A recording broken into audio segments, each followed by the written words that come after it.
Hello ladies and gentlemen, and welcome back to PlaytechNZ. My name is Kevin, and today we're going to be doing our first build on this channel. It's going to be our Beat a Console build. So the idea for this one was to do a build at around about the $650 mark without the operating system, because people will use Ubuntu these days. You could use SteamOS, so not necessarily just Windows.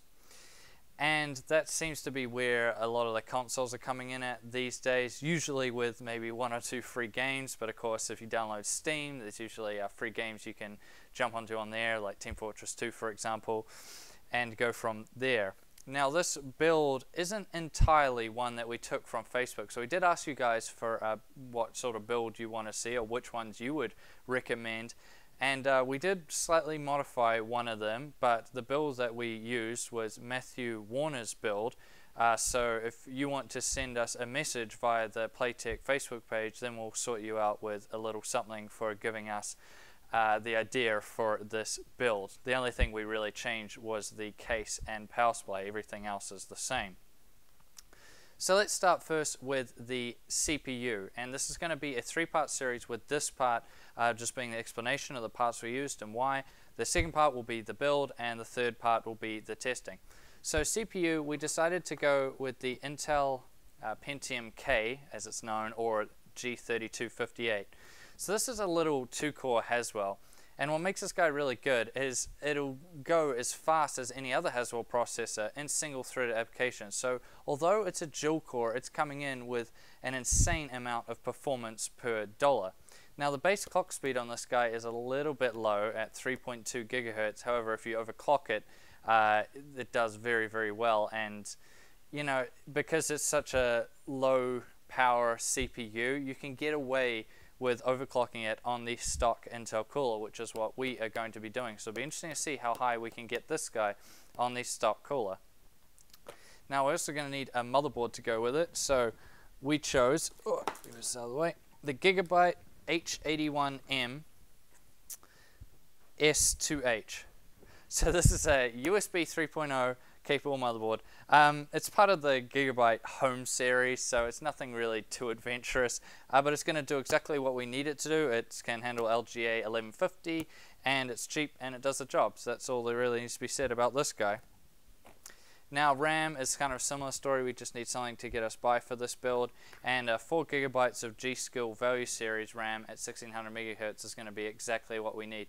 Now 4 gigabytes might seem a little bit on the low side. However, we might try this with an 8 gigabyte kit in and see how much difference it actually makes, but we'll do that in part 3 when we get to the testing. Now GPU wise, this is the important thing. So most of you out there know that with modern games, it's more about the GPU than it is about the CPU.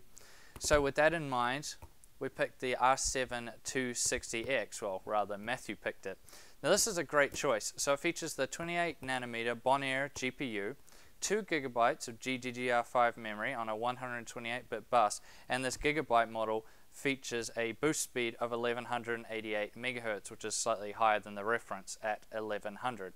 It also has 1600 megahertz on the memory speed.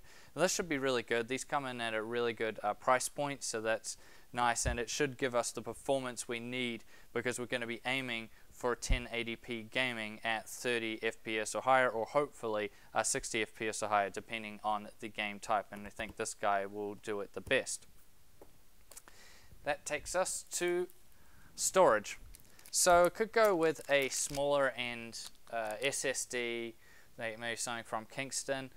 However, I think that just having a bit more storage would probably be better, and although boot up times and that will be a little bit slower in load times, the Seagate Barracuda, this is the 500 gigabyte, is a really solid choice.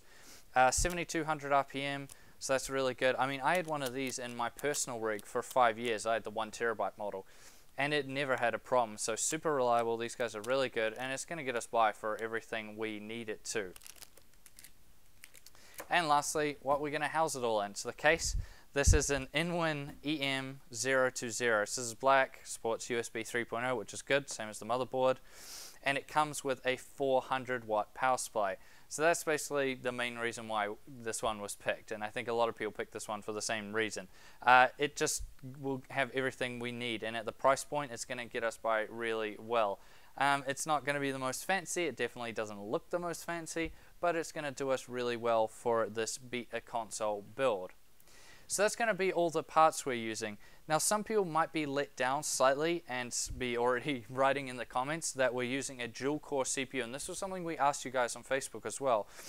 Should we go for a dual core, quad core, or higher?